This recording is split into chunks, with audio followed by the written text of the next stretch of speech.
Lahat ng test ginawa sa kanya pero wala kaming binayaran sa hospital. Kaya kung legal ka dito sa Spain, huwag kang basta-basta uuwi ng Pilipinas kasi sa Pilipinas sobrang mahal magpagamot.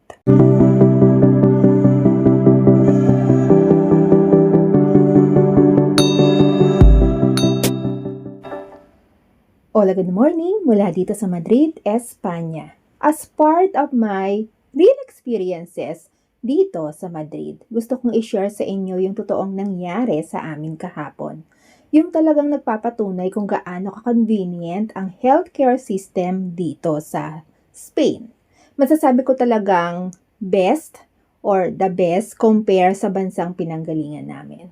Kaya kung legal ka dito sa Spain, huwag kang basta-basta uuwi ng Pilipinas kasi sa Pilipinas sobrang mahal talaga magpagamot. Matapang pakinggan pero sasabihin ko sa inyo kung bakit. Dahil sa Pilipinas, minsan ang mahal magpagamot. Dito sa Spain, ibang-ibang experience namin kahapon sa hospital. Kaya sa video natin ngayon, ikukwento ko lang sa inyo kung gaano ka-convenient at hassle-free ang magpa-hospital dito sa Spain. Umaga kahapon nagising ako dahil namimilipit sa sakit ang asawa ko. Sobrang sakit daw ng tagiliran niya at nahihirapan pa siyang huminga. Alam mo yung pakiramdam na parang may kumikirot sa loob? Ganon yung description niya. At syempre bilang asawa, medyo nagpanik din ako. Hindi ko alam kung kidney ba yan, bato ba yan, muscle pain ba yan, o kung ano pa. Pero kahit medyo nagpanik ako, mas pinili kong maging kalmado. At ang alam lang namin, kailangan na namin pumunta sa hospital. Hindi na kami nag-isip ng matagal. Agad kaming nag-ayos, nagbihis, at para mas mabilis kaming makarating sa hospital, nag-taxi na lang kami. Nagpahatid kami sa Hospital Clínico San Carlos, dito sa Madrid, bilang emergency patient. Isa itong public hospital dito sa Madrid, Spain. Sa isip ko noon, ine-expect ko na baka mahaba ang pila, magulo o matagal ang proseso.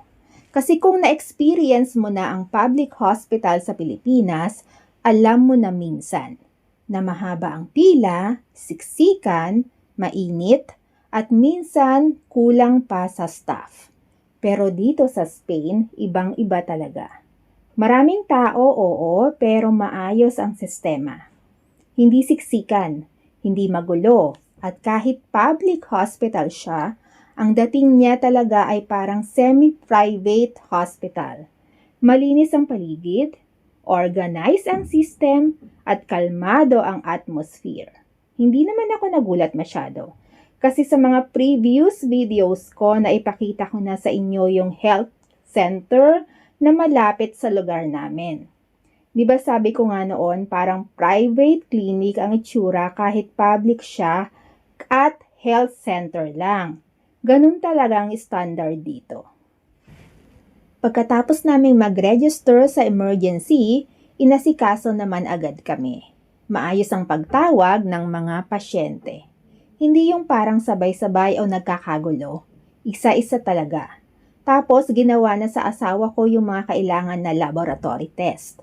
Kabilang na doon ang x-ray, blood test, urine test at iba pang examination.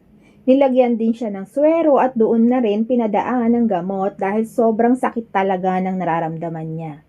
Habang naghihintay kami, napansin ko rin yung maliit pero important na detail. Hindi ka talaga magugutom sa hospital. Sa waiting area pa lang, may 5 vending machines. May vending machine para sa snacks, drinks, at syempre kape.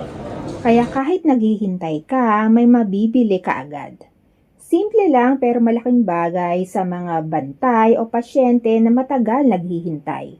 Pero ang pinaka nakakamangha sa lahat ng laboratory test na ginawa sa asawa ko ay ginawa mismo sa loob ng hospital. Hindi mo kailangang lumabas para pumunta sa ibang laboratory clinic. Hindi mo kailangang mag-ikot kung saan-saan. Aantayin mo lang na ma-forward ang result sa doktor na naka-assign sa iyo. Talagang systematic siya. Hindi ka stress, hindi ka pagod, hindi ka malilito kung saan ka pupunta. Pagkatapos ng lahat ng test, bumalik kami sa doktor para sa results. At doon namin nalaman na may nakita silang small stone sa kanya. Small pa lang yun ha. Buti na lang maliit lang talaga. Kaya hindi na kailangan ng operation. Dadaan lang siya sa gamot. At alam niyo yung kung ano pa ang mas nakakamangha sa lahat ng test na ginawa sa kanya, x-ray, blood test, urine test, emergency check, swero, gamot sa hospital, etc. etc. Lahat ng yon libre. Wala kaming binayaran kahit €1. At hindi naman talaga nakakapagtaka iyon.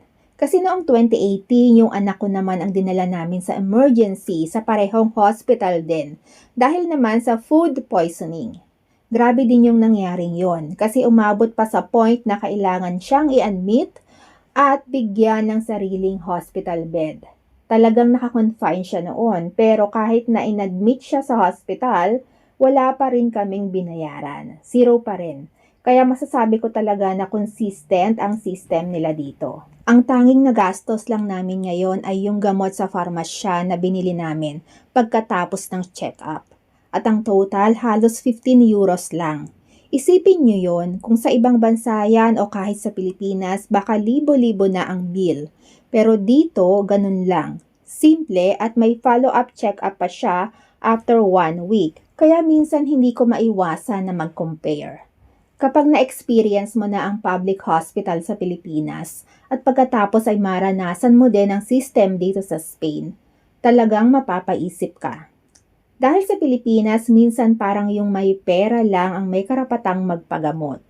Kapag wala kang pera, maghihintay ka, mangungutang ka, o minsan titiisin mo na lang ang sakit. Dito sa Spain, iba ang mindset. Healthcare is treated as basic human right. Hindi pribilehiyo, hindi luxury.